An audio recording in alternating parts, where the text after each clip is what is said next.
అందరికీ ప్రభువైన యేసుక్రీస్తు నామములో ప్రత్యేకమైనటువంటి వందనాలు తెలియజేస్తా ఉన్నాం.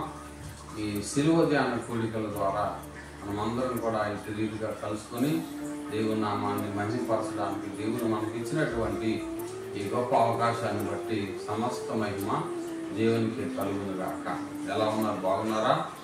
మీరందరూ కూడా బాగుండాలని ప్రతిరోజు కూడా మీ కొరకు ప్రార్థన చేయించు ఉన్నాం కనుక దేవుడు మిమ్ములను మీ కుటుంబం దీవిస్తాడు, ఆశీర్వదిస్తాడు. హల్లెలూయా. రండి మనం అందరం కలిసి దేవుని వాక్యాన్ని ధ్యానం చేద్దాం. లోకాసు వార్త 7వ అధ్యాయము 47వ వచనాన్ని మనం చూస్తే ప్రియులారా, లోకాసు వార్త 7వ అధ్యాయము 47వ వచనం చదువుకుందాం. ఆమె విస్తారముగా ప్రేమించను కనుక ఆమె యొక్క విస్తార పాపములు క్షమింపబడినవి. దేవునికి స్తోత్రం. ఇక్కడ మనం దేవుని యొక్క వాక్యాన్ని చూసినప్పుడు దేవుని యొక్క వాక్యంలో ఒక చక్కటి మాట మనకి కనిపిస్తూ ఉంది. ఆమె దేవుణ్ణి విస్తారముగా ప్రేమించినట్లుగా మనం చూస్తూ ఉన్నాం.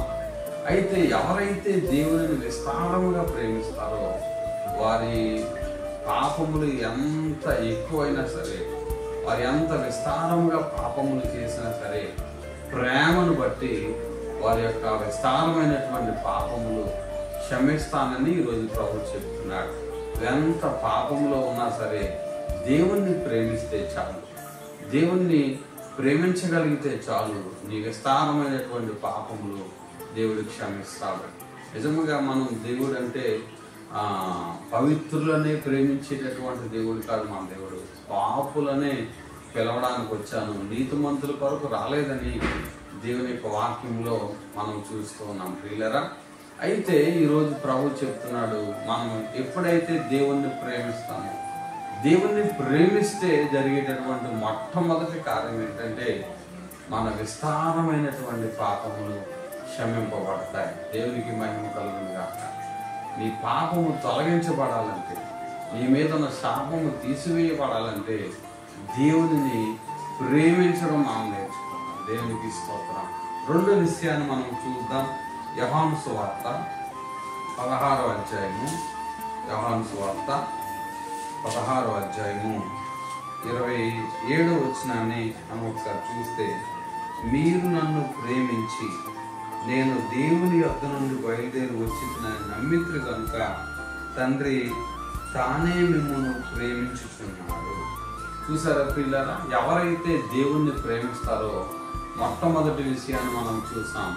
దేవునిని ప్రేమించే వారికి వారి యొక్క విస్తార పాపములు క్షమించబడతాయి.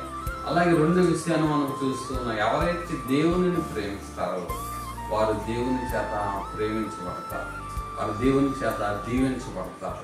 మనమందరం కూడా ఎవరో మనుషుల చేత ప్రేమించబడాలని చూస్తూ ఉంటాం. అయితే మనం దేవునిని ప్రేమించగలిగితే ఆ దేవత దేవుడు తప్పనిసరిగా నిన్ను ప్రేమిస్తాడు, నీ కుటుంబాన్ని ప్రేమిస్తాడు. మూడో విషయాన్ని మనం చూద్దాం ప్రియులరా. 145వ కీర్తన, దేవుని యొక్క వాక్యంలో నుండి 145వ కీర్తన మనం చూస్తే ఒక చక్కటి మాట రాయబడి ఉంది. 20వ వచనాన్ని మనం చూద్దాం. యెహోవా తను ప్రేమించే వారందరినీ కాపాడుతాడు. దేవునికి స్తోత్రం.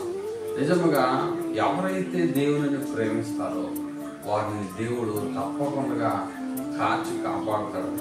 ఈరోజు నీవు నీ కుటుంబము ఈ విధంగా ఉండడానికి గల కారణం ఏంటంటే నీవు దేవునిని ప్రేమించుట ద్వారా, నీవు దేవునిని అత్యధికముగా ప్రేమించడం ద్వారా ఆయన నిన్ను నీ కుటుంబాన్ని కాపాడుతూ ఉన్నాడు, ఇంకా కాపాడుతాడు. ఇంకా కాపాడాలి అంటే నువ్వు దేవునిని ప్రేమించడం ప్రారంభించాలి. ఇప్పటికీ ఇంకా నువ్వు దేవుణ్ణి ప్రేమించకపోతే ఈ దినము నుండే నువ్వు దేవుణ్ణి ప్రేమిస్తే ఆయన నిన్ను ప్రేమిస్తాడు, ఆయన నిన్ను కాపాడుతాడు, ఆయన నీ పాపములన్నింటినీ కూడా తీసుకొస్తాడు. నువ్వు చేత దేవుని ప్రేమిస్తే చాలు, మన పాపములు క్షమించబడతాయి. దేవుణ్ణి ప్రేమిస్తే చాలు, మనము కాపాడబడతాం. దేవుణ్ణి ప్రేమిస్తే చాలు, ఆయన నిన్ను నీ కుటుంబాన్ని ప్రేమిస్తాడు. అలాంటి గొప్ప పరిశుద్ధాత్మ దేవుడు మనందరికీ